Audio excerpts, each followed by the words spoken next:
from talking with 3 high school kids to a guy that's taught and coached high school kids for a couple of years now, Bob Conceison. A long time, yeah. Bob Conceison, the head coach at Burlington High, and Bob comes in as the number 2, or the Burlington High team comes in as the number 2 seed in the D1 North tournament. And Bobby, we talked the other day, and you had a great season really when you weren't expecting a lot. Not that you weren't expecting a lot, but you knew you lost a lot last year, and you just kind of worked your way along and thought wherever we get to this year will be good. And then all of a sudden people were talking about you in the Super 8, and you said, you know, maybe we belong, but maybe we don't. Yeah, we were patient this year. We had to rebuild our defense. We had 2 really good defensemen last year who logged a lot of ice time and an all-star goalie. So we had a new goalie and 5 new defensemen. Our forwards have been good all year, and it took us a while to develop that chemistry. Once we did, we played really well down in the second half of the season. The only thing I don't like is this big delay, and then we're going to be playing a team that's won a game, and that's tough. We're practicing all week. It's tough, but we'll be ready come Saturday. Yeah, it's almost like, you know, the Super 8 teams have a week off, but now the 4 top seeds in this tournament have a week off too. Yeah, I think that's what happens when it's a small bracket, a small tournament, and you've had a good year, so you deserve a bye, but it also makes it tough. So we've got to prepare this week to get ready for the winner of this game. Were you able to bring anyone in for a scrimmage at all? Or? No, we've done that in the past. This year we didn't. We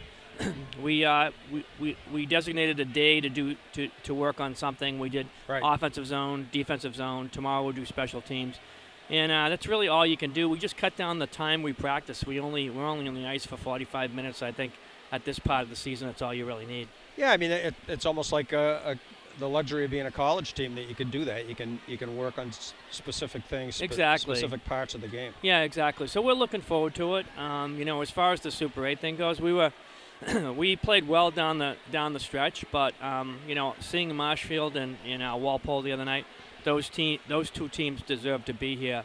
Really happy for them. I think it's going to be a great Super 8 this year, and I love the Division I tournament. This is the best time of the season.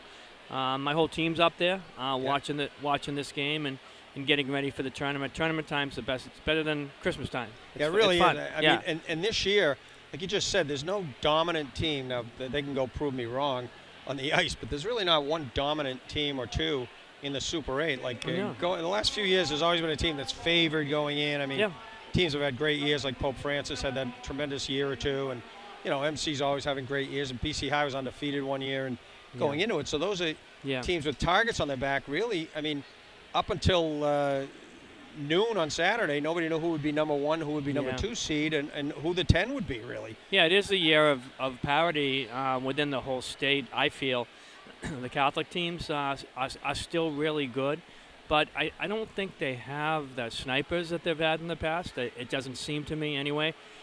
I mean, we played MC halfway through the season. We had a great game with them. It was a 1-1 game, and they're the number 1 seed. And I think the Walpole and Marshfield are going to challenge those teams.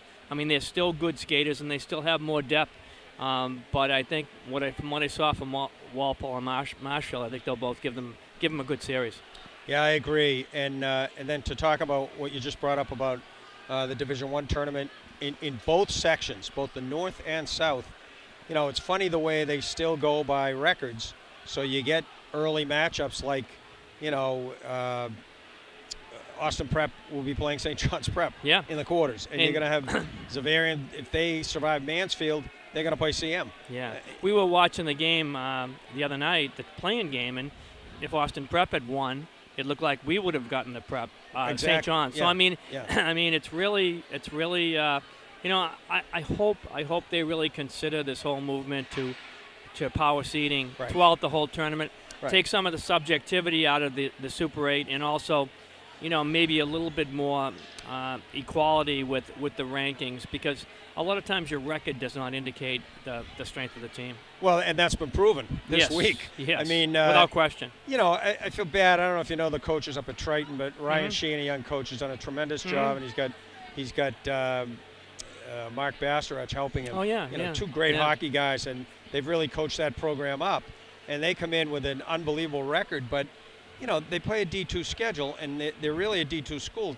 Their coaches will say, and that's nothing against the kids, they get thrown into your tournament, and they're the number 2 seed. And that's just, it's not fair to the kids because they played a great year. Yeah. I give them credit for that. Yeah, I think there has to be something that objectifies the whole system, and I know that they're looking into it. I hope we see that change. It's a difficult problem. Yes. I mean, because you can't keep everybody happy. No. But certainly, it'd be nice if a little bit more common sense. And I'm not pointing fingers at anybody because they're just going by the way it's been. I mean, I think our sport is great, and I think we owe it to the sport to get it right. I mean, whether you agree or not with the factors that are involved in a pairwise or right.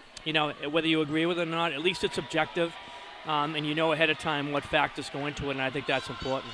Yeah, and it's whatever's best for the kids, I think, and the coaches put a lot of work into it. Yes, would be best, and that's not to take anything away from the MIA. It's a tough job. Yeah, it is a tough job. Putting the right matchups together, but it does come down to what you do on the ice eventually. So.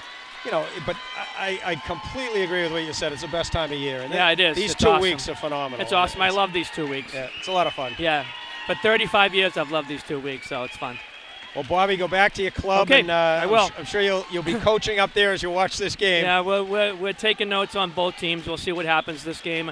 I think these are very competitive games. The first game, I thought Belmont High played a great game. They did. And you know them from your league. Oh, I do. Their goalie's great, and Freddie's done a great job with that team, and they worked hard. It was a tough way to lose, but it was a great game. Yeah, it was.